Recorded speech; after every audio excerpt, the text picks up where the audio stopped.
Haleluya, puji Tuhan. Bersyukur terima kasih kepada Tuhan Yesus Kristus, karena hanya oleh kasih kemurahan Tuhan, kita boleh lagi ketemu dalam program Calvary Ministry. Pada saat ini, saya ingin kita belajar dari firman Tuhan tentang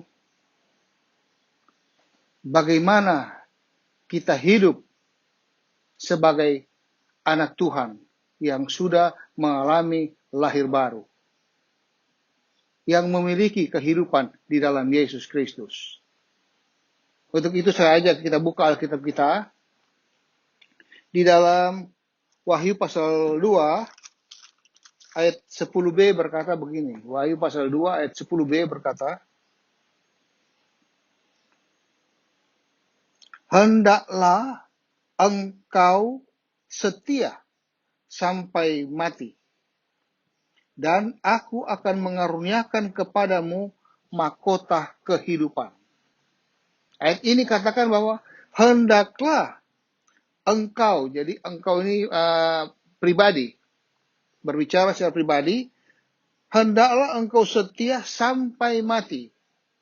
Apakah engkau mati, meninggal dunia, atau nanti ketika Yesus datang kembali, kita diangkat, kita disingkirkan dari angkat bersama-sama dengan Yesus. Dan aku akan mengaruniakan kepadamu mahkota kehidupan. Jadi apabila kita setia di dalam kehidupan sebagai anak Tuhan, sebagai orang-orang yang sudah percaya kepada Yesus, yang sudah memiliki lahir baru, maka ada upah yang sudah disediakan oleh Tuhan, yaitu Dia akan mengaruniakan kepadamu, individu, mahkota kehidupan. Jadi bersyukur, terima kasih kepada Tuhan Yesus Kristus, karena Dia sudah menjanjikan suatu penghargaan kepada kita yang mau hidup setia sampai mati. Untuk itu saya ingin kita membahas firman Tuhan ini dari Kolose. Saya ambil dari Kolose. Kolose pasal 2. Kolose pasal 2 ayat 6 dan 7. Ayat 6 dulu. Ayat 6 berkata begini. Kamu telah menerima Kristus Yesus, Tuhan kita. Karena itu, hendaklah hidupmu tetap di dalam Dia. Jadi, kita sudah terima Yesus Kristus sebagai Tuhan dan Juru Selamat pribadi kita. Itulah sebabnya tadi kita sudah memiliki hidup baru di dalam Yesus. Nah, karena kita telah menerima Yesus sebagai Tuhan dan Juru Selamat pribadi kita, maka hendaklah hidup kita ini tetap di dalam Dia. Jadi kalau kita sudah terima Yesus sebagai Tuhan dan Juru Selamat pribadi, biarlah kita mau tetap di dalam Dia. Sekali Yesus, tetap Yesus. Ini ayat 6 katakan, hendaklah hidupmu tetap di dalam Dia. Kenapa? Karena kita sudah terima Yesus sebagai Tuhan dan Juru Selamat pribadi. Nah, inilah berbicara tentang skop, ruang lingkup kehidupan seorang anak Tuhan. Nah, seorang anak Tuhan, dia harus mengalami kehidupan yang hari lepas hari, selain dia makin kuat di dalam iman, berakar dan bertumbuh, dia juga bertumbuh, dia makin berkembang sampai hidup berkelimpahan di dalam Yesus Kristus. Kita masuk ayat 7, pasal 2. Hendaklah kamu berakar di dalam Dia dan dibangun di atas Dia. Hendaklah kamu bertambah teguh dalam iman yang telah diajarkan kepadamu, dan hendaklah hatimu melimpah dengan syukur. Jadi, bagi kita anak-anak Tuhan yang sudah menerima Yesus sebagai Tuhan dan Juru Selamat pribadi kita, maka firman Tuhan mengharapkan kepada kita supaya kita memiliki hendaklah hidupmu tetap di dalam Yesus. Jadi tetap sekali Yesus, tetap Yesus. Nah, untuk bisa tetap di dalam Yesus, supaya kita bisa tetap sekali Yesus, tetap Yesus, maka ada 3 hal yang harus kita jalani dalam hidup ini. Ketiga hal tersebut adalah, pertama dikatakan, hendaklah kamu berakar di dalam Dia dan dibangun di atas Dia. Berakar di dalam Dia dan dibangun di atas Dia, ini berbicara tentang bagaimana kita tetap di dalam Yesus.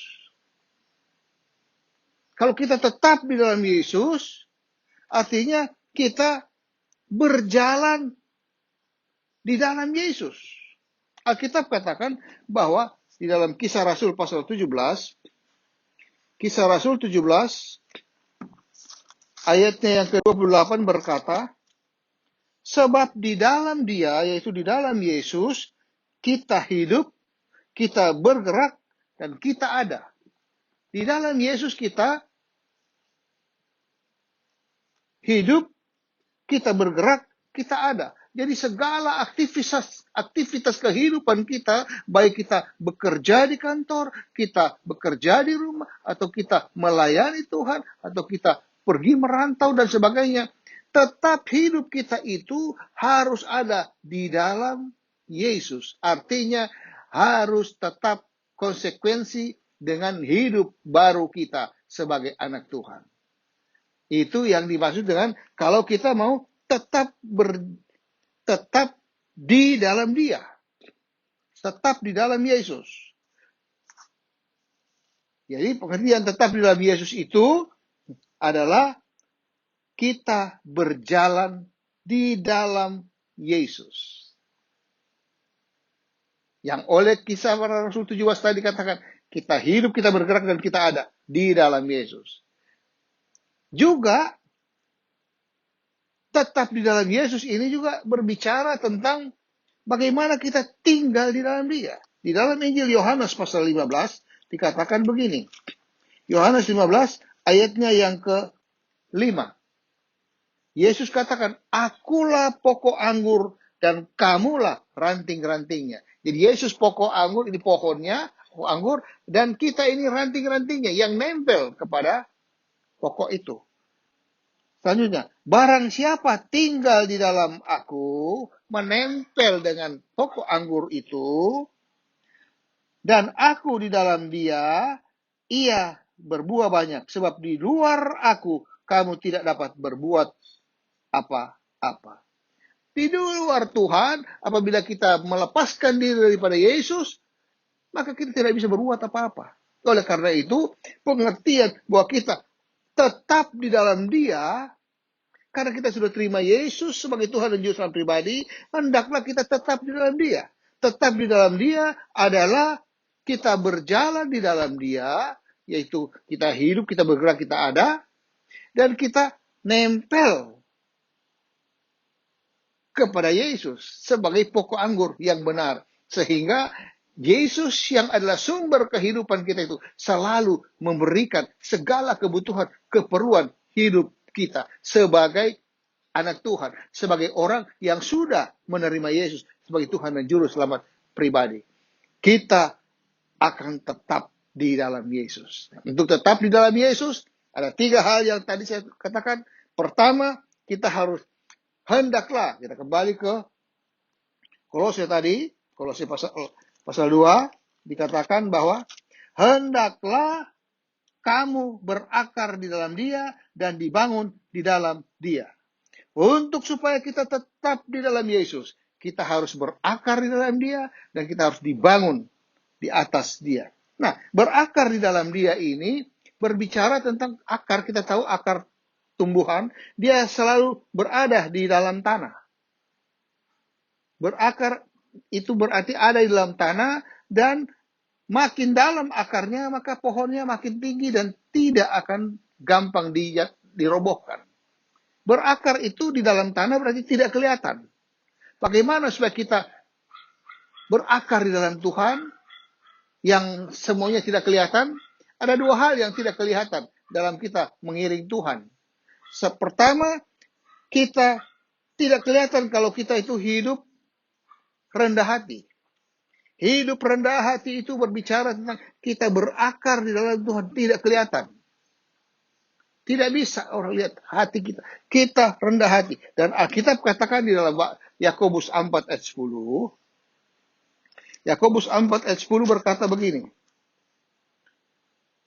Rendahkanlah dirimu di hadapan Tuhan, dan Ia akan meninggikan engkau. Kalau kita datang merendahkan diri di hadapan Tuhan, maka Dia akan meninggikan kita. Ini ayat promosi bagaimana kita bisa ditinggikan oleh Allah, itu kalau kita merendahkan diri terhadap Tuhan. Itulah sebabnya sebagai orang yang menerima Yesus sebagai Tuhan dan Juru Selamat pribadi, kalau dia mau mencapai puncak, dia harus turun ke bawah. Mengejarnya itu ke bawah. Makin lama makin rendah. Maka Tuhan akan mengangkat dia. Dikatakan, rendahkanlah dirimu di hadapan Tuhan, dan Ia akan meninggikan engkau. Merendahkan diri, merendahkan diri itu yaitu hati kita rendah, hati yang hancur, hati yang lemah lembut untuk mudah dibentuk oleh Tuhan sehingga kita dapat melakukan firman Tuhan. Kedua, bahwa hati yang rendah itu diwujudkan dengan kita berdoa. Berdoa tidak harus kita berdoa dengan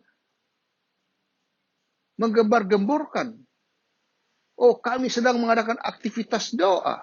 Atau mungkin engkau mau berdoa dengan pakai speaker pengumuman bahwa ada doa.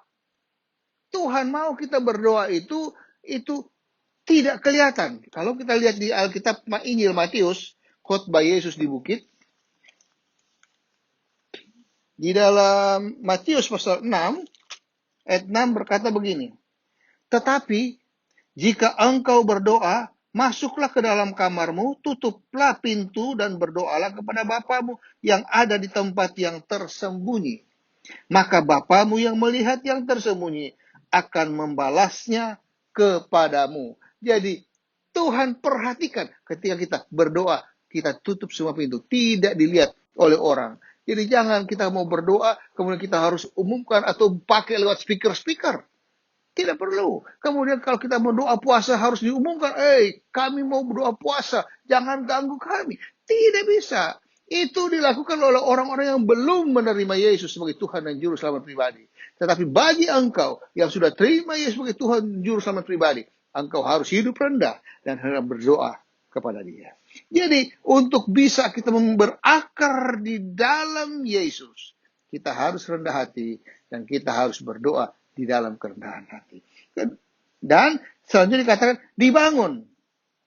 Dibangun di atas Dia. Dibangun di atas Dia, itu kembali ke Kolose tadi, kalau kita dibangun di atas Dia itu berbicara sesuatu yang kelihatan pembangunan. Suatu pembangunan ada lihat fisiknya, progresnya kelihatan pembangunan itu sendiri. Jadi kelihatan orang, apa yang bisa dilihat orang terhadap anak-anak Tuhan, anak-anak Tuhan yang sudah menerima Yesus sebagai Tuhan Juru Selamat pribadi, yang bisa dilihat oleh anak-anak Tuhan, oleh orang-orang terhadap anak Tuhan adalah kesaksian mereka. Kesaksian kehidupan mereka. Kesaksian di sini berbicara tentang apa yang Yesus mau. Di khotbah Yesus di bukit juga dikatakan di dalam Matius pasal 5 ayat 13 dan 14, kamu adalah garam dunia. Jika garam itu menjadi tawar, dengan apakah ia diasinkan? Tidak ada lagi gunanya selain dibuang dan diinjak orang. Garam itu harus asin. Kedua, ayat 14. Kamu adalah terang dunia. Kota yang terletak di atas gunung tidak mungkin tersembunyi. Jadi kita diibaratkan sebagai kota yang ada di atas gunung. Kalau kita lihat kota-kota yang ada di puncak itu kelihatan lampu-lampunya kalau malam. Artinya kesaksian kita sebagai anak Tuhan yang adalah garam dunia dan terang dunia itu bisa dilihat oleh orang. Berupa perbuatan yang baik. Di dalam 2 Tesalonika 3, 2 Tesalonika 3, ayatnya yang ke-13 berkata begini. 2 Tesalonika 3, ayat 13. Dan kamu, jadi kita anak-anak Tuhan, dan kamu, saudara-saudara, janganlah jemu-jemu berbuat apa yang baik. Jangan jemu-jemu berbuat apa yang baik. Artinya selalu berbuat yang baik, terus-menerus berbuat yang baik. Dan perbuatan baik itu harus punya dasar.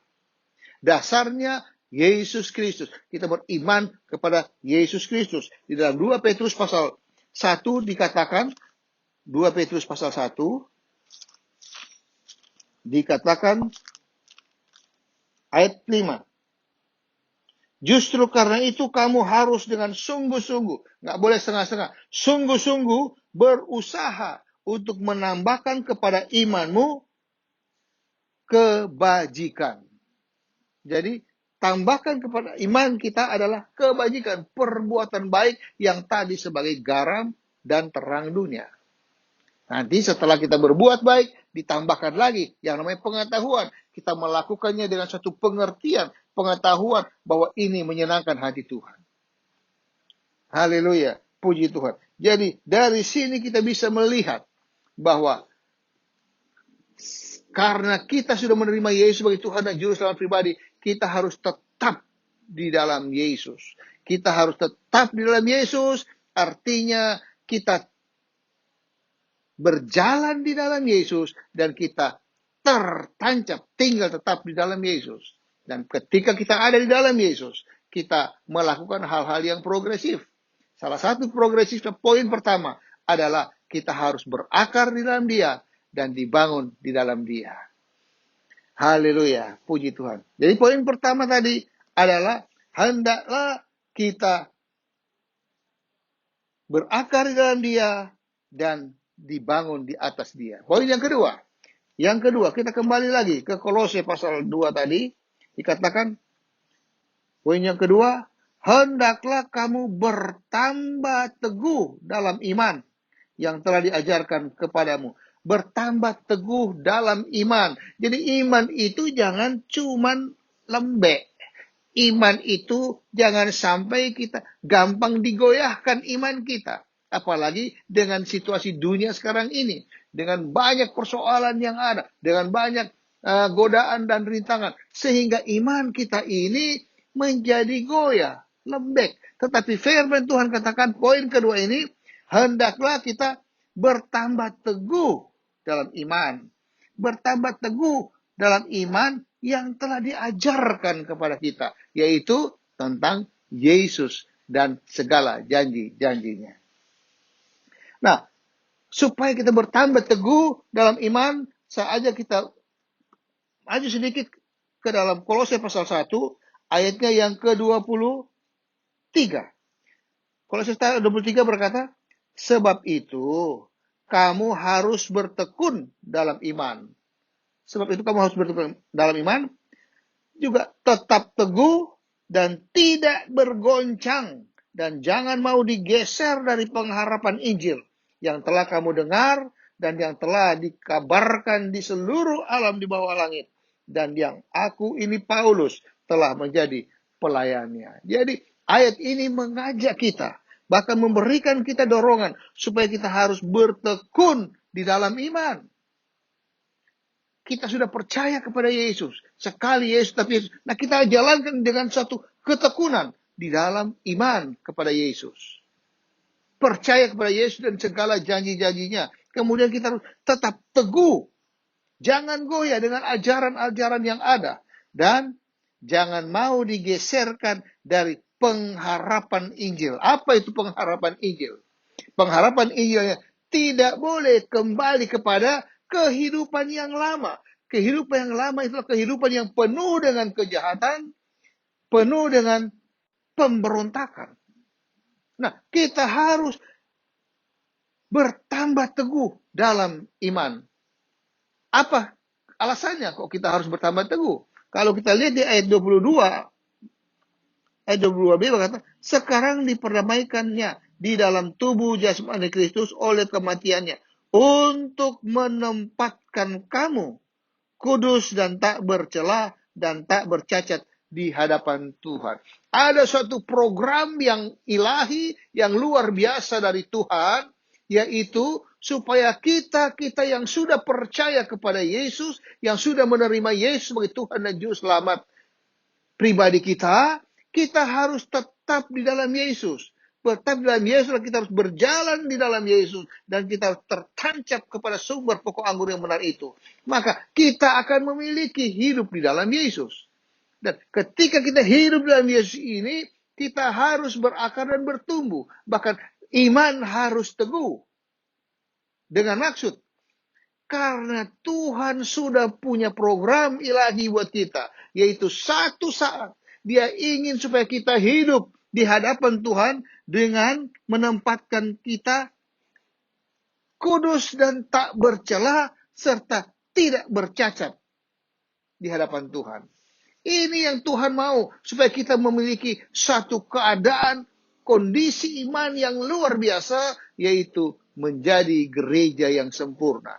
Yesus sedang mencari gereja yang sempurna sebagai pengantin perempuan Kristus. Kita dibentuk untuk menjadi kudus, tidak bercela dan tidak bercacat di hadapan Tuhan. Itulah sebabnya, maka kita harus selalu bertekun dalam iman kepada Yesus. Kita juga harus tetap teguh dan jangan goyang terhadap ajaran-ajaran firman Tuhan. Tetap pegang ajaran yang murni, yang benar di hadapan Tuhan. Dan jangan mau digeser dari pengharapan Injil. Ada satu pengharapan yang sudah disiapkan bagi umat Tuhan. Haleluya. Puji Tuhan. Jadi, bertambah teguh di dalam iman. Kita harus selalu kembangkan itu di dalam hidup kita, supaya kita tetap kuat. Pengalaman Abraham, yaitu bapa orang beriman, yang terdapat di dalam Roma pasal 4 dikatakan, bagaimana secara fisik dia sudah tua dan tidak kuat lagi, tetapi Alkitab katakan dia pegang janji Tuhan. Roma 4 ayat 20 dan 21 berkata, tetapi, atau ayat 19 mulai, iman Abraham tidak menjadi lemah, walaupun ia mengetahui bahwa tubuhnya sudah sangat lemah, karena usianya telah kira-kira 100 tahun, dan bahwa rahim Sarah telah tertutup. Jadi, imannya Abraham itu tidak menjadi lemah. Iman yang mana? Iman yang percaya terhadap janji Tuhan, bahwa Tuhan berjanji, engkau akan memperoleh keturunan yang banyak seperti bintang di langit. Tetapi faktanya bahwa tubuhnya sudah lemah. Dia sudah umur 100 tahun dan istrinya Sarah sudah, di sini dikatakan, sudah rahimnya telah tertutup. Jadi tidak mungkin punya anak lagi. Tetapi ayat 20 katakan, tetapi terhadap janji Allah, ia, yaitu Abraham, tidak bimbang karena ketidakpercayaan. Malah sebaliknya, ia diperkuat dalam imannya. Dia perkuat imannya dan ia memuliakan Allah. Jadi dengan ayat 21, dengan penuh keyakinan bahwa Allah berkuasa untuk melaksanakan apa yang telah ia janjikan. Haleluya, puji Tuhan. Jadi kita harus bagaimana supaya kita memperkuat iman kita ini. Dan kita memuliakan Tuhan. Bahwa apa yang Tuhan janjikan, satu kali kelak dia akan memiliki satu umat. Di mana umat yang kudus, yang tidak bercela dan tidak bercacat di hadapannya. Yaitu kita-kita ini yang sedang dipersiapkan oleh Tuhan. Sebab itu ketika engkau dengar firman Tuhan yang sedang disampaikan, mari kerjakanlah firman Tuhan ini dengan meminta pertolongan Roh Kudus, memberikan kekuatan dan kemampuan kepada engkau. Jadi kita sudah dapat 2 poin. Kalau kita kembali ke Kolose pasal 2 ayat 6 dan 7 tadi. Jadi supaya ada tetap di dalam Dia, kita hendaklah kamu berakar di dalam Dia dan dibangun di atas Dia. Kedua, hendaklah kamu bertambah teguh dalam iman. Tambah teguh. Dan yang ketiga di sini, hendaklah hatimu melimpah dengan syukur. Hendaklah hatimu berlimpah dengan syukur. Jadi hidup ini, hidup yang penuh dengan janji Tuhan supaya kita bersyukur kepada Dia. Saya mau kaitkan ayat yang sangat terkenal yaitu di dalam 1 Tesalonika. 1 Tesalonika pasal 5 ayatnya yang ke 5 ayat yang ke-18 berkata begini. Mengucap syukurlah dalam segala hal sebab itulah yang dikehendaki Allah di dalam Kristus Yesus bagi kamu. Jadi yang Tuhan kehendaki supaya kita kerjakan dalam hidup kita ini adalah mengucap syukurlah dalam segala hal. Dalam segala hal ini berbicara ketika kita sedang susah, kita sedang senang, kita sedang berlimpah, sedang kekurangan, tetap bersyukur.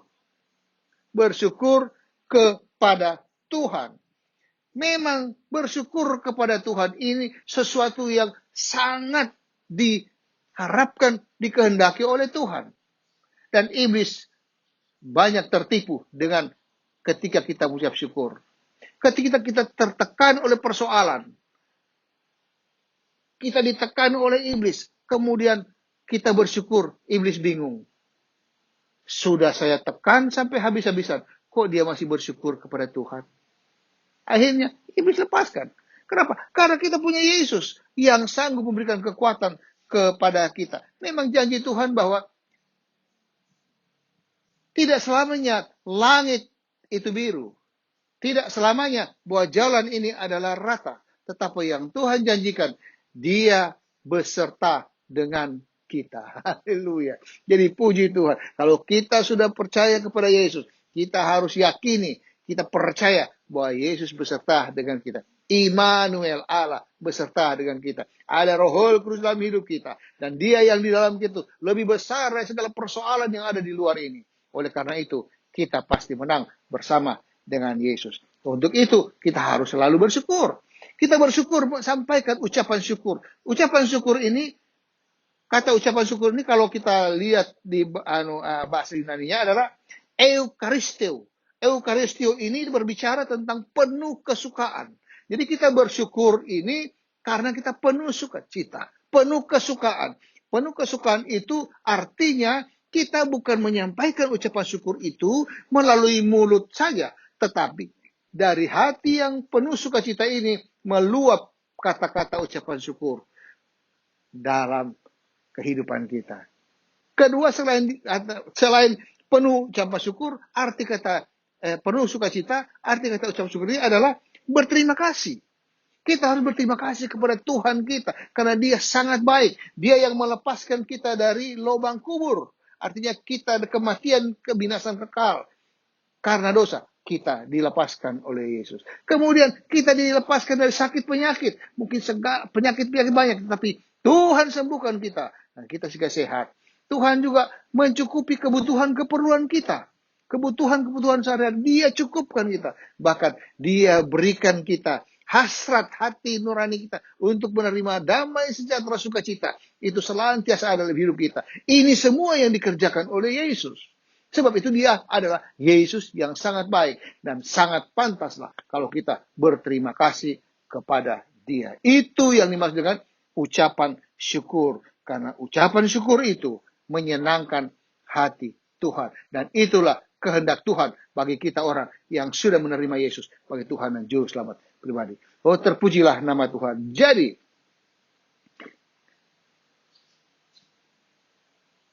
ayat ini katakan tadi bahwa kalau kita setia kepada Tuhan sampai mati, maka ada upah yang diberikan, yaitu mahkota kebenaran. Itu kita Wahyu katakan, ada mahkota yang Tuhan siapkan buat kita. Nah, untuk supaya kita setia sampai mati, kita harus tetap di dalam Yesus. Kolose 2 tadi katakan, karena kita sudah terima Yesus sebagai Tuhan dan Juru Selamat pribadi kita, maka kita harus tetap di dalam Yesus. Nah, tetap di dalam Yesus, kita sudah terima tadi pengajarannya, bahwa poin pertama, hendaklah kita berakar di dalam Dia dan bertumbuh atau dibangun di atas Dia. Kedua, hendaklah kita teguh dalam iman, sesuai dengan pengajaran yang sudah disampaikan kepada kita. Dan yang ketiga, hendaklah kita memiliki hati yang penuh ucapan syukur. Berlimpah ucapan syukur. Maka kalau kita lakukan semua ini atas pertolongan kuasa Roh Kudus, maka kita akan tetap di dalam Yesus. Dan sekali Yesus, tetap Yesus. Haleluya. Puji Tuhan. Terpujilah nama Tuhan. Dia yang adalah Allah yang Maha Kuasa, yang sudah berjanji akan memberikan kita mahkota kehidupan. Dia yang akan memelihara kita tetap di dalam Yesus. Bahkan kita bertumbuh dalam Yesus sampai kita berlimpah-limpah dalam segala ucapan syukur. Terpujilah nama Tuhan. Sekali Yesus, tetap Yesus.